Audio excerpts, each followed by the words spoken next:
मेरे को समझ में ही नहीं आ रहा था कि ये कोड एक्चुअल में काम कैसे करता है या फिर उनको सॉल्व करने का जो कैपेसिटी है वो चला गया था। मैं नहीं चाहता कि आप भी ये सारी गलतियां करो। 5 से 10 मिनट आपका टाइम लूंगा and trust me it will change your entire coding experience. Let's check it out. Mistake number 1, confusion about which programming language you should choose as your first programming language. Getting started. Trust me, मैंने जब programming शुरू किया था मैं बहुत ज़्यादा confuse था कि कौन सा प्रोग्रामिंग लैंग्वेज चूज़ करूँ। क्या मैं पाइथन से स्टार्ट करूँ या फिर सी से शुरू करूँ या फिर जावास्क्रिप्ट से शुरू करूँ। और इसी चक्कर में मेरा बहुत सारा टाइम लॉस हो गया और अगर ऐसा ही चलता रहा तो आपका बहुत सारा टाइम वेस्ट हो जाएगा, बता दे रहा हूँ। और इसी चक्कर में आप कोडिंग सीख नहीं पाओगे। तो just pick one programming language. आप कोई सा भी एक लैंग्वेज चूज़ करो और स्टार्ट करो और उस लैंग्वेज को अच्छे से सीखो। एक लैंग्वेज सीखो तो उसे अच्छे से सीखो क्योंकि टाइम किसी के लिए नहीं रुकता। Mistake number 2, trying to learn multiple programming language at once. अगर आप ये कर रहे हो कि मैंने थोड़ा पाइथन सीख लिया, थोड़ा जावा सीख लिया, थोड़ा सी सीख लिया, थोड़ा जावास्क्रिप्ट सीख लिया, थोड़ा सीएसएस सीख लिया, ये सारे काम अगर आप कर रहे हो तो आपको कोडिंग समझ में ही नहीं आएगा। कंसिस्टेंटली कोड नहीं करते as a beginner, as a starter, तो आपको बहुत ज़्यादा दिक्कत होने वाली है, बता दे रहा हूँ। जेन्युइनली हर एक दिन अगर आप आज स्टार्ट कर रहे हो और आप ये सोच रहे हो कि एक वीक बाद मैं फिर से दूसरा ही टॉपिक पढ़ूंगा, मैं उसके बाद मैं फिर से 2-3 दिन बाद, आप इनकंसिस्टेंटली अगर आप कोडिंग कर रहे हो इनिशियली तो आपको बहुत ज़्यादा दिक्कत आने वाली है, बता दे रहा हूँ। हर एक दिन कोडिंग करना है। अब इसका मतलब ये नहीं कि आप हर दिन आप 1 से 2 घंटा लगाओ। कोई भी ऐसा दिन हो जो इस पे आपको 2-3 घंटा का कोडिंग करने का टाइम नहीं मिला। अगर आपको किसी भी दिन ऐसा लग रहा है कि नहीं यार आज नहीं करते, और डीमोटिवेटेड हो जाते हो, जो कि एकदम से नॉर्मल है, आप एटलीस्ट 5 मिनट टाइम आपने जो पहले किया था उसे थोड़ा एक्सप्लोर करो। एक दिन के लिए कोई भी नया चीज़ सीखना आप स्किप कर सकते हो। आप प्रीवियस नोट्स को रिवाइज करो जो भी आपने पहले किया था। ये मैं इसलिए कह रहा हूँ ताकि आप कोडिंग के फ्लो को अच्छे से मेंटेन कर सको और ये चीज़ आपको बहुत आगे लेके जाएगा।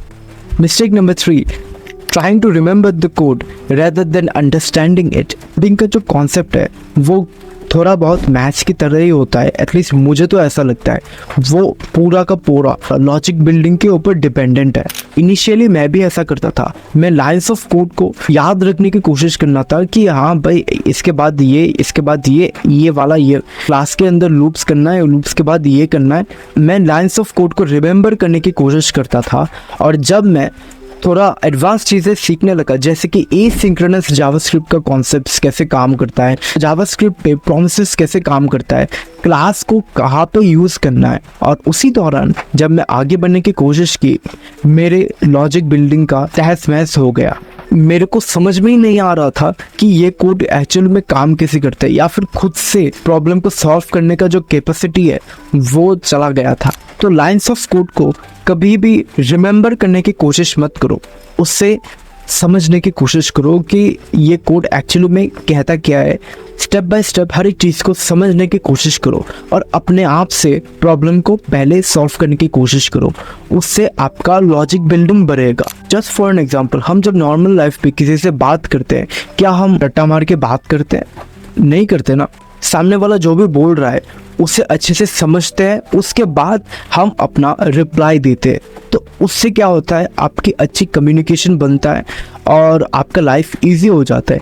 सेम कॉन्सेप्ट कोडिंग पे भी है।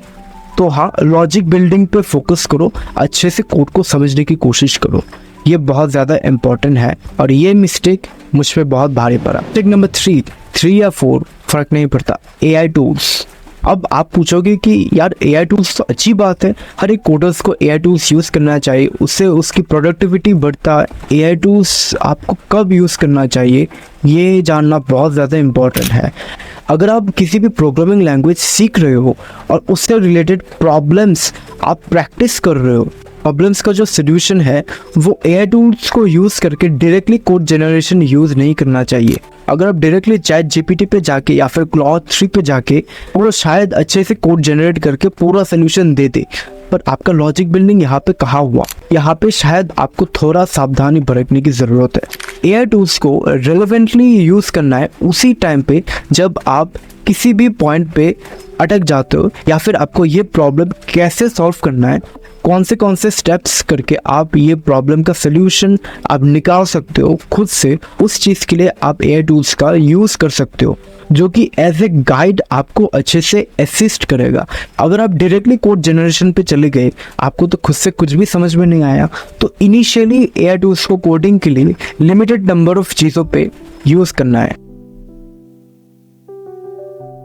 एनवायरनमेंट, ये जो बुक है एटॉमिक हैबिट्स, इस पे ये चीज़ बहुत अच्छे से लिखा है कि आपका एनवायरनमेंट आपके बिहेवियर पे अफेक्ट करता है। आपका फोकस, आपका सब कुछ आपके एनवायरनमेंट के ऊपर डिपेंड करता है। तो एक अच्छा सा कोडिंग एनवायरनमेंट आपको चूज़ करना चाहिए।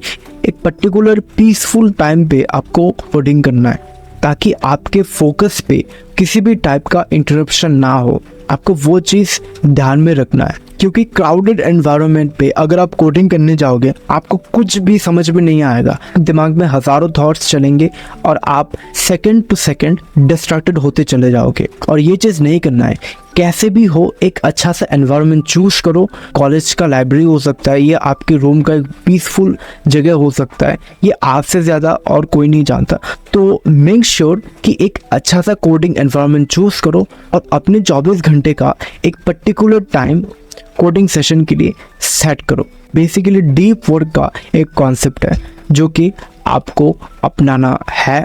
मैसी एनवायरनमेंट पे कोडिंग करने का जो ये हैबिट है वो बहुत गलत है, ये नहीं करना चाहिए। That is it. Thank you so much for watching this video. If you love this video, then make sure to like and subscribe and hit the bell icon for getting more and more important video updates. And I will see you next time.